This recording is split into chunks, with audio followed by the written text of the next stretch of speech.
Hello everyone, my name is Helen and welcome to the Season 2 finale of Women in Film Reviews.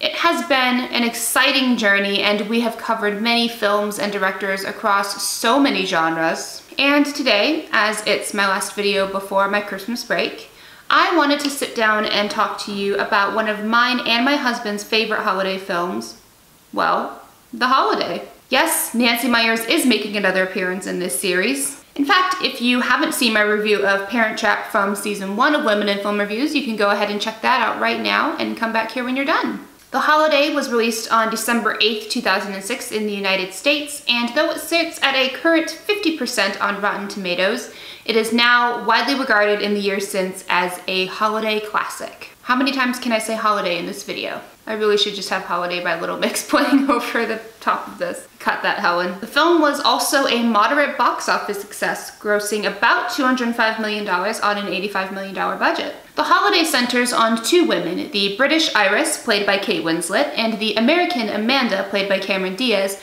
who, around the holiday season, both find themselves jilted by former lovers. Looking to get away from their everyday lives, they find each other on a home exchange website and agree to switch houses for 2 weeks during the holidays, with Iris headed to Los Angeles, California, and Amanda headed to a small village in the countryside of England. Although neither is looking for love, Amanda ends up falling for Iris's brother Graham, played by Jude Law, while Iris begins an affectionate relationship with film composer Miles, played by Jack Black. As their stays progress, these two women learn to be more confident in themselves, and they learn that they shouldn't be settling for men who treat them terribly. The first thing that I have to compliment here is the characters and the performances by the cast. They are all absolutely fantastic in this movie. Something that I find in a lot of movies is that oftentimes you can tell when a cast is having the best time on set and loves working on this film every day.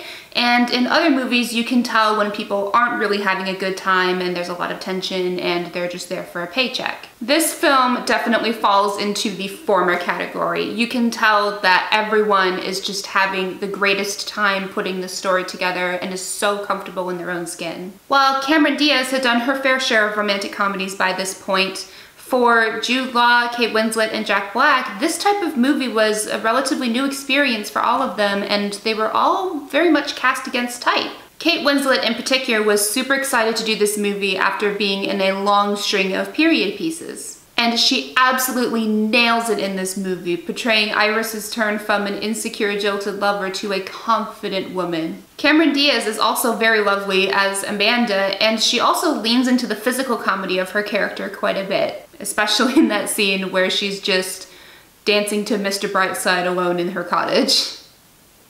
Iconic. But she also shows an insecure and emotional side that she has been repressing for most of her adult life until she meets Graham. Graham is also dealing with a certain amount of trauma following the relatively recent death of his wife, but Jude Law brings out the necessary earnestness to bring this dad who's just trying to be the best father he can be to his two young girls to life. And Jack Black leaves his trademark brand of humor behind to play the more soft-spoken Miles. And it's nice to see his relationship with Iris blossom as they both nerd out over classic movies. Our unspoken fifth lead here is Eli Wallach as Arthur Abbott, an aging screenwriter from the classic age of Hollywood and Amanda's next-door neighbor in California. He does a great deal in helping Iris come out of her shell and being a great friend to her in a time of need. He's also the one who realizes early on, while Iris and Miles are still with other people, that they are perfect for each other, but he doesn't rush that relationship. Eli Wallach is utterly charming throughout this movie, as are Emma Pritchard and Miffy Englefield as Graham's daughters Sophia and Olivia,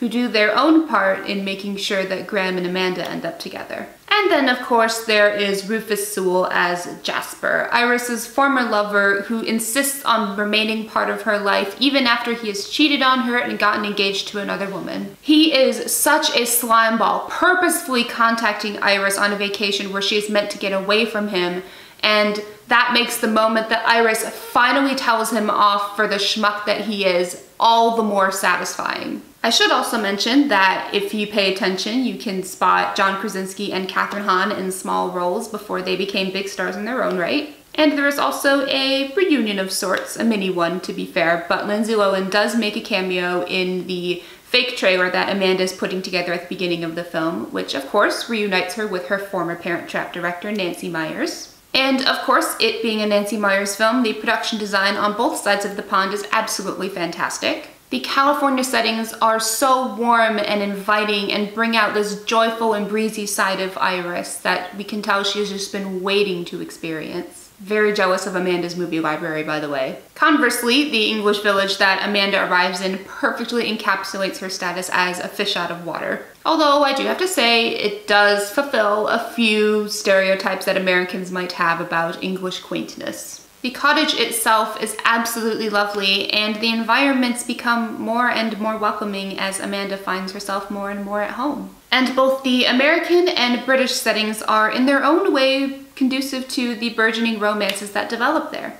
And really, what is a rom-com without the perfect setting to fall in love in? Now, given that we have two distinct romances playing out on either side of the pond, it is an unenviable task to make sure that each of these storylines gets its chance to breathe and play out over the course of the 2-hour runtime. Luckily, Nancy Meyers' sense of pacing, which again, she developed on The Parent Trap, is on point here. Yes, the movie's runtime is over 2 hours, but it never feels as long as it actually is thanks to Meyers' ability to expertly weave in and out of Amanda and Iris' storylines. In this situation, there is the danger of giving too much precedence to one story over the other, but each of them are incredibly compelling, and I never felt bored during either storyline or missed one over the other when the other one was off screen. This in turn runs the risk of feeling like you're watching two different movies play out, but luckily there is enough connective tissue sprinkled throughout the film to keep everything together. And these two storylines give Meyers the opportunity to explore the importance of different types of love. In fact, the film's opening monologue by Iris, where we see each of our major characters in passing,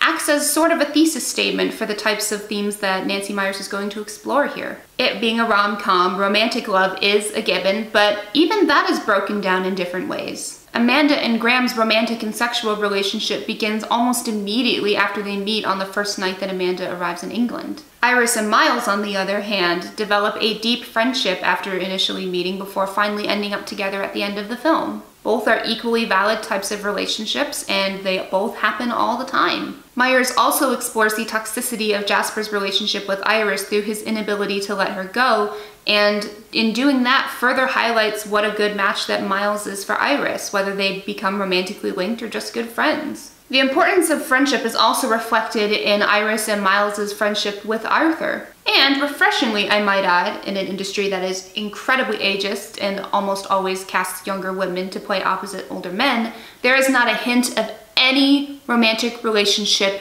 at all between Iris and Arthur, which, thank you, Nancy, thank you, thank you, thank you. This type of friendship is something that Meyers would actually go on to explore a bit more in her 2015 film, The Intern, which I also love. Familiar relationships are given importance here as well through Graham and his two young daughters. And when Amanda encounters such a loving family unit with them and fits right in, it gives her an opportunity to reflect on how her own broken family has affected her perceptions of love as an adult. The film drives home the fact that while romantic love is important, it's just as important to have a loving support system of family and friends along with you as well. I think that's something that a lot of romantic films tend to leave out in focus of the just epic nature of the romance and whatnot. The Notebook. If there is one relationship that I wish that this movie had spent a little bit more time developing, it would be actually the relationship between our two leads, Amanda and Iris. Given that they spend so much time apart from each other on opposite sides of the pond, but we do get a few fun interactions between them. In fact, one of my favorite exchanges in the movie is when they initially meet over chat on the home exchange website. It is notoriously hard to make text conversations work on film. But Nancy Meyers gets around this by framing Amanda and Iris on opposite sides of the screen. Amanda on the left and Iris on the right. They also say much of their text dialogue out loud, and Meyers takes care to make sure that their eye lines match without breaking the 180-degree rule, so that even though they're playing out on opposite sides of the pond, it feels like they're having a conversation in the same room. So much more of their personalities comes through by speaking these text conversations instead of just sending them, such as when Iris is describing herself and cries when she mentions that she's single. It feels as though they are becoming fast friends already, and it makes you want to see more of their interactions throughout the movie. The music in this movie is also something of a highlight here, both with Hans Zimmer's score and with the contemporary music choices that Meyers uses to underscore some scenes. The ironic use of James Taylor's Have Yourself a Merry Little Christmas while Iris is at her lowest point in the beginning of the movie is darkly funny, I would say. And the appearance of Imogen Heap's Just for Now when Amanda cancels her immediate returning flight and goes to see Graham in the pub indicates that while they are attracted to each other, they're not necessarily ready to commit to anything that lasts beyond a single fling. And of course we have to talk about the diegetic use of music, courtesy of film composer Miles. He waxes philosophical about the legendary composer Ennio Morricone, and he even writes a bright, jaunty piece of music for Arthur to walk on stage to receive an award from the Writers Guild. As a film music nerd myself, this of course made me quite happy. Another aspect that I quite enjoyed about this film is that it actually contains a relatively accurate example of someone who is dealing with high anxiety in the form of Amanda. As someone who deals with it on a regular basis, my anxiety often manifests in overthinking and analyzing everything, such as how Amanda converses with herself and trying to justify having a one-night stand with Graham at the beginning of the movie. It involves constant worries in the back of my head and jumping to the worst possible conclusions. See Amanda worrying about how the details of a long-distance relationship between her and Graham would even work. You constantly undervalue and underestimate yourself and your ability to accomplish certain things even after you've proven yourself. Amanda has a successful career as a film trailer producer, but her anxiety constantly comes back in the form of a film trailer voiceover throughout the film, narrated by the excellent Hal Douglas. And these happen in the moments that she is really doubting herself. And sometimes anxiety manifests itself in physical ways, such as the esophageal spasms that Amanda has at the beginning of the movie when she is quite stressed and kicking her ex-boyfriend out of her house. It's an incredibly realistic portrayal of how someone like me tries to deal with their anxiety on a daily basis in both small and big ways. But there is no character in the movie, aside from her ex, who belittles her or makes her feel bad or that her feelings aren't valid. In fact, Graham is probably the perfect person for her because he recognizes her anxiety and he takes care to remind her of her own value throughout the movie. I would go as far as to say that Amanda's arc isn't so much about getting herself a man as it is about being able to overcome her anxiety and trauma and start learning to cope with it in a healthy way. And in that way, I guess it's nice to be able to see that aspect of my life reflected accurately on screen.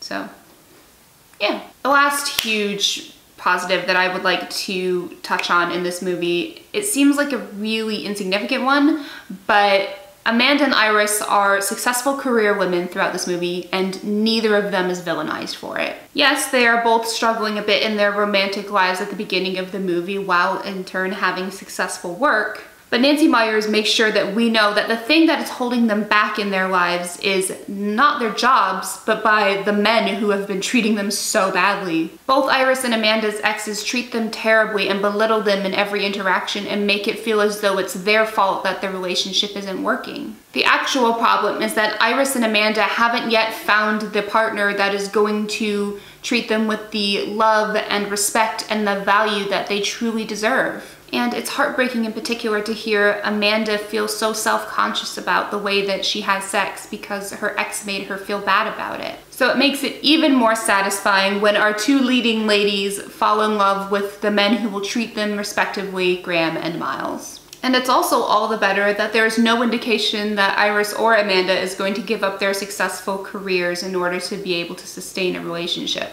You can have the dream job and the dream partner. You don't have to choose. Now, as much as I love this movie, I do have to point out a few of the problems that I have with it. For one, the movie isn't as inclusive as it could be. There are two named actors of color in the movie. One of them is Amanda's gardener, and the other one is Miles's girlfriend who eventually cheats on him. Great. This lack of diversity is something that is unfortunately very pervasive throughout Nancy Meyers' filmography, and it's something that I hope that she tries to rectify in her next project. Please, Nancy. The movie is also very of its time in terms of its lack of LGBT representation. I do wonder if this movie were made today, if one of the couples at the center of the film would be an LGBT couple. I mean, I would watch the hell out of that movie. I do also have some questions around the treatment of Arthur's physical condition throughout the movie and his fear of being seen on stage with a walker and seen as weak. I don't have a physical disability myself, so I can't really speak too much on this subject, but I do want to pass this off as a question to my friends who do have a physical disability. Is this an ableist portrayal? Why can't the film teach Arthur that there is no shame in needing assistance from a walker and that people won't necessarily view you as weak? I welcome feedback on this point as well as the others that I mentioned in this review. I'd love to learn more. Now, normally at the end of a movie review, I talk about this film's legacy. And we all know that it has become a seasonal classic around this time of year. I think it was in Netflix's top 10 films when we put it on. But this is a special movie to me, and this week I wanted to talk a little bit about what this film means to me. So I watched this movie for the first time when I was still in a very long-distance bicontinental relationship with my now husband. And a lot of anxieties that Amanda was having in the movie about making this type of relationship work long term are some of the things that I was worrying about at that time too. We were apart for almost 2 years before we finally moved in together, and because we aren't loaded with money, we could really only see each other for at most a week at a time, maybe once or twice a year. The scene where Amanda leaves Graham and says goodbye to him for the final time before heading to the airport always gets me, because I know that feeling of leaving someone that I loved so much and having to say goodbye, not knowing when I was going to be able to see them in person again. And it sucks. It's easier to keep in touch long distance now, of course, than it was in 2006 when this movie came out. You know, there's Messenger, Skype, and whatnot. But it still isn't the same as being able to be there in person. I, of course, would eventually make the same decision as Amanda and move to the UK, where I am now, to be with Tim, and we have been happily married for just over a year. And this movie was a huge comfort to me in knowing that there were ways to make such a long distance relationship like this work, and that it could turn out okay in the end. I, of course, made sure to watch it every Christmas, and it's actually one of our favorite movies to watch together now, Christmas or not. Tim really loves this. I think he may like this movie more than I do, which is saying something. With all that said, The Holiday is a wonderful rom-com. Anybody is going to find someone to relate to in this movie, and it holds a special place in my heart, and I'm glad I got to talk about it with you this week. Thank you guys so much for watching this video and for sticking around for the entirety of season 2 of Women in Film Reviews. I have had a blast making these videos for you, but I do need a bit of a break. You can watch all 10 episodes of Women in Film Season 2 on my channel right now, along with all 6 episodes of Season 1. I will be back in the new year with more content for you. Special thank you to Tim for being one of my patrons over on Patreon. If you would like to support me in making videos and other content for you, you can head over to patreon.com/HellenGroteHeist, where you can become a patron of mine for just £5 a month. As a patron, you will get access to exclusive behind-the-scenes content, early access to my Women in Film reviews before I post them publicly on YouTube. There's also polls to help choose the films that I review over here on this channel.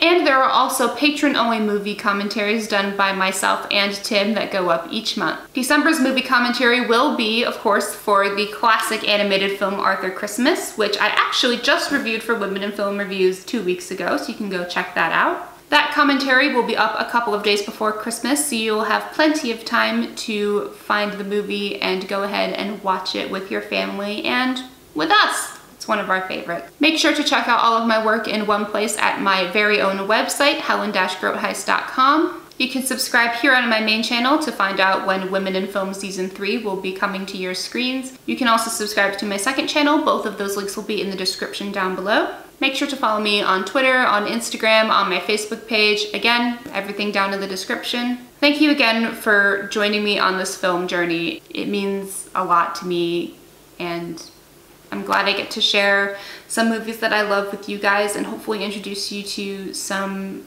movies that you maybe hadn't considered before. Things are a lot different this year for a lot of reasons, but I hope that you and yours are going to have a safe and socially distanced happy holidays. Remember to keep living awesome lives, and I will see you all soon for Women in Film Reviews Season 3. Bye, guys.